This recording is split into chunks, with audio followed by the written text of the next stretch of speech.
Hello and welcome to Forever Rugby on Forever Sports. And Jacques Nienaber has just announced his final Springbok 23 for 2021 up against England, the repeat of the 2019 Rugby World Cup final. Can the Springboks end on a positive note and finish the year as the number one ranked team in the world, in which would be a year where they would have won the British and Irish Lions series, come third in the Rugby Championship, but beaten the All Blacks, and potentially have gone 3 from 3 in the outgoing tour, which hasn't happened for a number of years.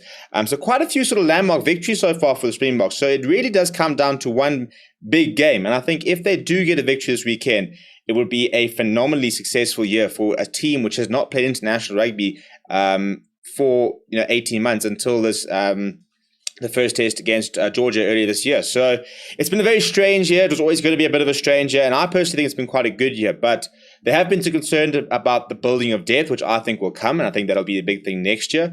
But at the end of the day, I think we are seeing a Springbok side which is also still improving. I think even between Wales and Scotland, there are certain aspects of the game that the Springboks are starting to add, and yet the aspects that they are good at very, very much continue to be very strong and just continue to be even more dominant. You look at how good Scrum has become and stuff. But before we look at the team itself, please do smash like on the video and subscribe to the channel as well. Now, some very, very interesting ideas, selections by Jacques Nienaber, and we talked about it a little bit last night in terms of the big thing being the fly half selection as well as the scrum half selection. And this is how Jacques Nienaber has named the side for this weekend. There are 3 changes to the starting lineup. The first one is in the pack. Lood de Jager comes in place of Franco Mostert, who drops down to the bench. The rest of the pack remains the same. But the 9-10 combination, REINACH gets his first start of the tour. And the Springboks have gone back to having Andre Pollard at fly half, which is a massive call, because I think if we're being brutally honest, I don't think Pollard has ever been in such poor form for the Springboks in his Springbok career. He's got 60 tests under his belt, so there's no question about his class and his quality, but major questions over his current form. And I think even last weekend, Elton Jantjies has done nothing wrong in a Springbok jersey this year. He's had some very, very good outings.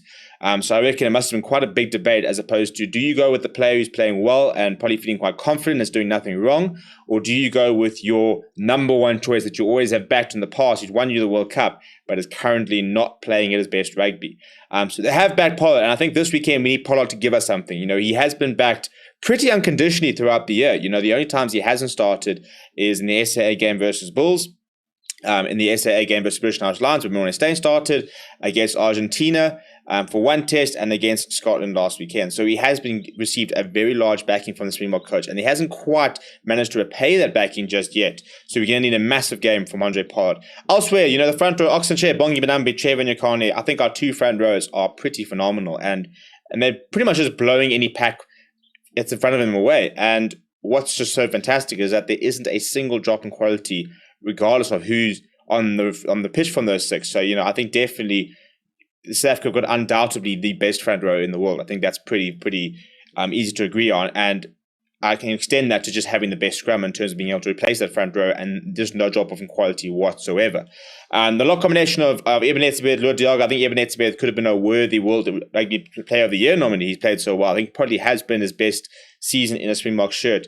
I think it's 96 test caps that are coming up this weekend. So, 4 more next weekend. He will become a Springbok centurion. I think at just 29 years old, no reason he can't go on to become the most capped Springbok of all time. Siya Kolisi, Kwagga Smith, Dwayne Vermeulen, this loose trio is exciting. It's working well, it's functioning, and it's very, very effective. Kwagga Smith has been sublime in the last couple of games. Siya Kolisi has been fantastic all year. And Dwayne Vermeulen is very mature in terms of his game, very consistent, and we all sort of know what we get. REINACH, now the hope is that he'll be a bit quicker than Herschel Jantjies and maybe have a bit of a better kicking game. It will be interesting to see sort of the tactics of Springboks use. Obviously, we will kick a lot more, but we already see in the last couple of weeks a willingness to try and keep a bit more ball in hand. And the counter-attack has actually looked quite good when you think that both tries were scored after gaining possession sort of quite quickly afterwards. Makazole Mapimpi scored a brace last weekend. Him and JC Creel are still the 2 wings. I thought JC Creel played very, very well last weekend. I think if he had another game like the game against Wales, I think he would have been dropped for Spur Nkosi, which would have been a very safe pick. But I do think he played quite well last weekend. And all of a sudden, you're sitting there thinking, well, maybe we do have a couple of other options at wing. And it's nice to have players who can cover multiple positions. Especially within the Springbok system, if you want to go 6-2 split, 5-3 split, and how you want to sort of play. Damien De Allende and Lekanya there's not much more you can say about them. The most consistent centre pairing in World Rugby at the moment. Villiers continues to be backed. I actually didn't think he played too badly on the weekend. I thought he had a very poor opening sort of 20-25 minutes, but tactically I thought he was spot on. He targeted a couple of the Scottish players very well with his kicking game. Obviously his kicking for touch probably needs a bit of work, and sometimes caught a little bit on the ball, but he was vital in both build-ups of the try, providing very, very important link-up between the pack and getting sort of a backline going, which is what he does. And I think it was interesting to see Marcus Loma-Pimpy give reference to how important he is in terms of the way he organises the team. So still a lot of pressure on Villiers because I think, the way he's playing at the moment means a lot of the stuff he does goes unseen.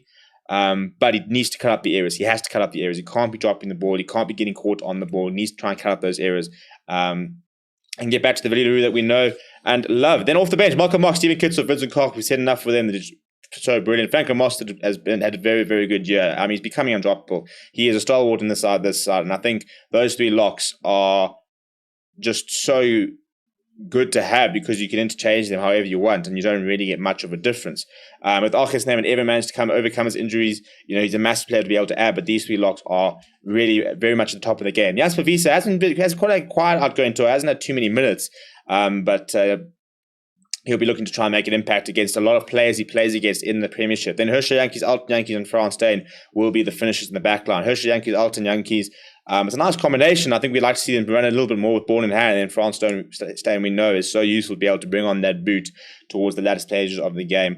And he's so solid under the high ball. So, and you can play with it. As I said, you can bring off a Villiers for Frans Steyn, or you can bring off a Jesse Creel, put Frans Steyn at fullback, move Villiers onto the wing. You can move Nakanyo to the wing. You can move Frans Steyn into the centres. So it's quite a lot of different options that you can play with. This weekend, it's quite a versatile backline between sort of the 8 players and the 9 players within the backline for this weekend. But let me know what you think of the side down in the comments below. Smash a like on the video and subscribe to the channel as well. We will be live tonight, going through the team, seeing what everybody thinks about it. So come and join us then. Apart from that, thank you very much for watching. My name is Stephen, and I'll chat to you soon.